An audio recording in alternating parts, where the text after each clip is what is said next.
Artificial intelligence is transforming the world around us. Every day it finds its way into more and more products and services. But there's another AI-powered revolution happening right now. From manufacturing to logistics, AI has the potential to shake up the foundations of industry.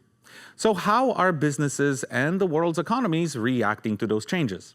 I'm Tomasz Koper, and this is Connected on Taiwan Plus.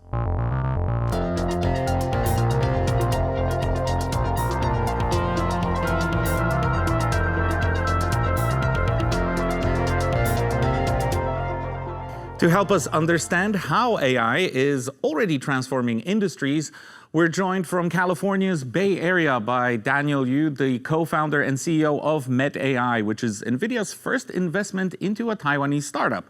Also in the Bay Area, Chris Kong, the general partner of PaperJet Ventures, an early-stage fund investing in industrial AI and robotics. Thank you both for being on the show. Chris, let me start with you to kind of set the stage for the rest of the discussion. Can you give us an idea of how transformative AI will be in industries? So I personally was a SaaS founder and an AI product manager before the era of LLM.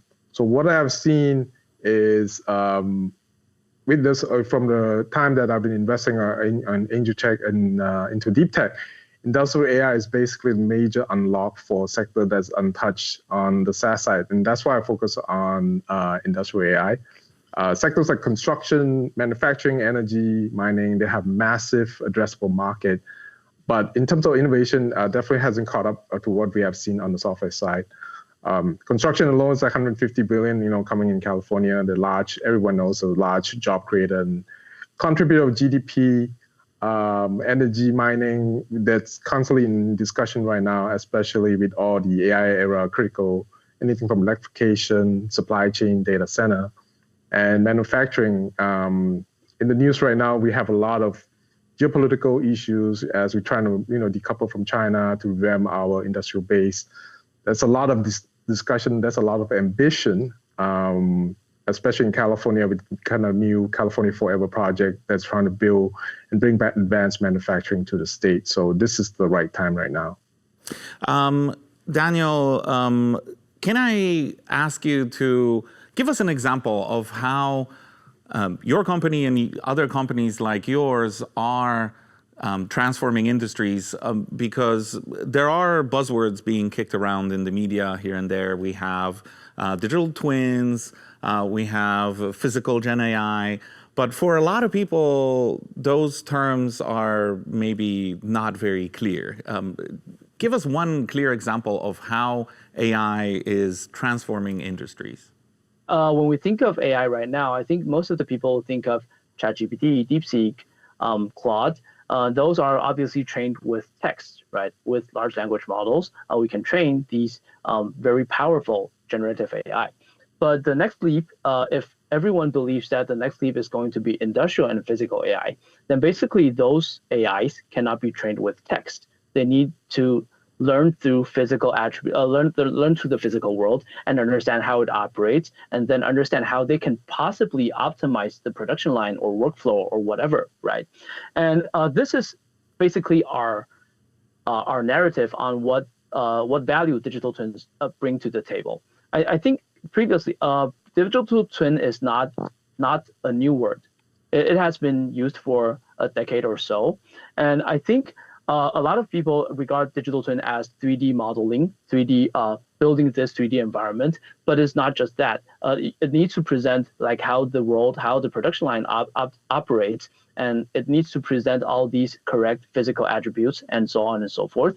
So what we build is that we build digital twins powered by AI and also serves as an AI enabler, which is AI comes in and then learns how this world operates, and then it optimizes itself to be implemented into the real world. This is where digital twin plus AI steps in. If you can provide an environment where people, users can come in and simulate all their automation solutions, all their physical AI robotic fleets, then they can come up with the best solution that can be implemented into the real world. And that's basically one of the things that industrial AI is doing right now. Yeah, so what he discussed is really clear, right?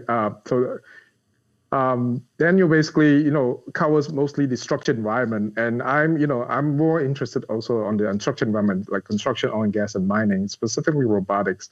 So some of the challenge is in the unstructured environment is there's a lack of real world data that you can use to train, unlike LLM and what Daniel just eloquently described. So product like his, which belongs to the category in simulation, can essentially 100x and really amplify any kind of real world data that you have, because it creates all sorts of scenarios and planning, and would really dramatically reduce the data gap that we are facing right now in order to really bring the vision of our autonomous into the real world. Yeah, I mean, data collection and processing seems to be sort of the cornerstone of AI, both industrial and elsewhere. So synthetic solutions, glad to see that they're picking up. But since you mentioned the real world, and this is where AI will be applied, then I want to take a look at the different roles manufacturing in the real world plays in the economies of Taiwan and the United States. Over the past 10 years, manufacturing as a percentage of the US GDP has been shrinking and dipped under 10% this year. In Taiwan, on the other hand, manufacturing has been mostly on the rise, and it now contributes more than 1/3 of the overall economic value.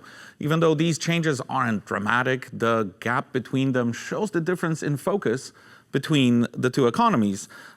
So Chris, there's the technology gap, and then, as we saw, there's the industrial gap. And then you also mentioned that the U.S. is, trying to catch up on traditional industries in its effort to diversify supply chains away from China. So how dramatic are those moves? How strongly is the U.S. trying to catch up in that? And what is the role of industrial AI that it can play in that field? In terms of labor itself, there's definitely it's a long-term workforce challenge, right? We have an aging skilled labor. We have a lot of kind of low youth replacement, especially folks are not getting into the traditional blue collar jobs. And some of the industries, let's face it, it's really hard manual work, safety issue, especially in the areas like oil and gas and mining, right? In terms of the builder side, I've been super interested in investing in deep tech since for like 5-6 years. Since the days when I was early investing in Tesla and SpaceX.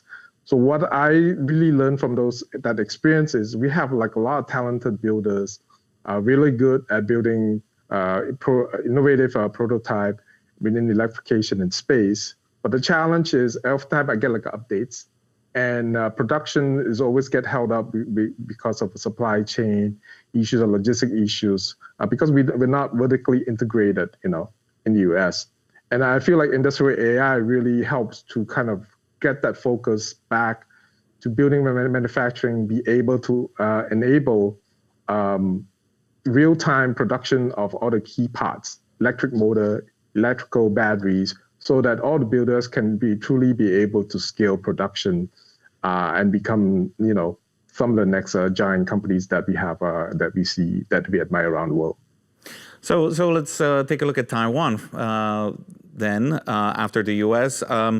Daniel, what role is AI playing in Taiwan's industries, and how do you hope the landscape will change in the next few years? I want to quote Jensen on one of the explanations he had during one of the events that we participated in last year, and he basically said that he thinks that Taiwan has been doing like precise manufacturing during the last 3 to 4 decades, and that's a lot. But essentially, when you think of Taiwan, you would see that like we have been doing the same thing over the last 3 to 4 decades. Like we are not really resourceful on the software development phase. We are not that resourceful on the application side of things.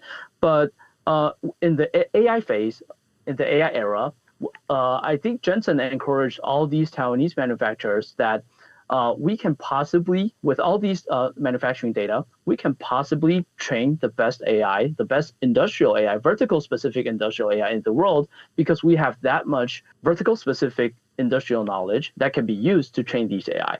So I think Taiwan is, after all, one of the epicenters of global manufacturing, and I think that should be leveraged into a global level of AI knowledge, because I think that can really help the acceleration of industrial AI adoption.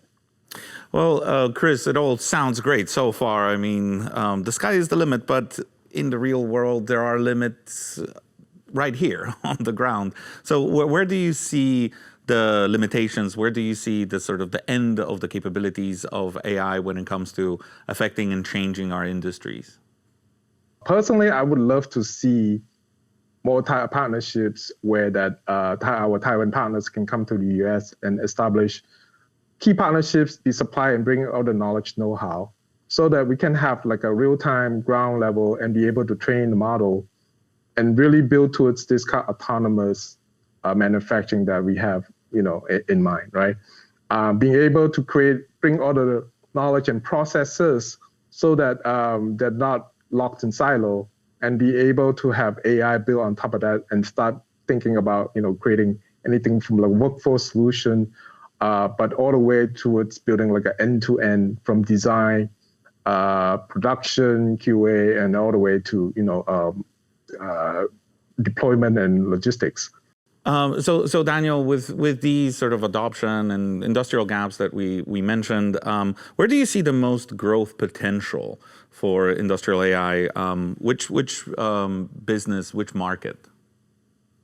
I think a lot of market can obviously take advantage of industrial AI, but I would think that it will start with the industries with the most margin, right? That's one. So for example, advanced manufacturing, for example, data centers, they are being invested a lot on how we can train these types of industrial AI to optimize the workflows, optimize the designs, optimize the QA for advanced manufacturing and data centers. There's that, but also you would see a lot of use cases that are being shared on warehouses. So the automation industry, I think, is another very special. It holds a very special ground because, firstly, we're in a labor shortage era where all these automation solutions are trying. All these warehouses are trying to adopt even more and more like fully automated robotics fleets or automation solutions within their warehouses, right? So it provides a very unique place where you can test out all these automated solutions within one simulation environment so that it optimizes itself and becomes implementing ready to the real world. So I think the automation and precise manufacturing and data centers will hold a high value to adopt industrial AI in the first place. Well, precise manufacturing, exactly Taiwan's specialty. Yes, Chris, yes. Yeah, I would love to add, right? This is what I've seen the major trend, especially on the innovation side. Factory in the box model, right? To be able to have a 3D printing or some kind of factory, some kind of modular hardware that can build batteries, real-time batteries, that is agnostic to any kind of chemistry or form factor or key components such as the electric motor, so that the full assembly who's building all those kind of final application be able to have access to those key material. I would love to see that, but to kind of unlock that possibility of this battery in box, we need key partners, the folks who have done those manufacturing at scale. And that's why I really believe that, inviting Asian partners to come work with all the kind of innovative founders who are building the factory in the box would really address the short gap that we have right now in terms of supply chain and logistic issues. Yeah, a factory in a box, custom on-demand manufacturing. This is sounding more and more like a video game, which is, I'm all for it.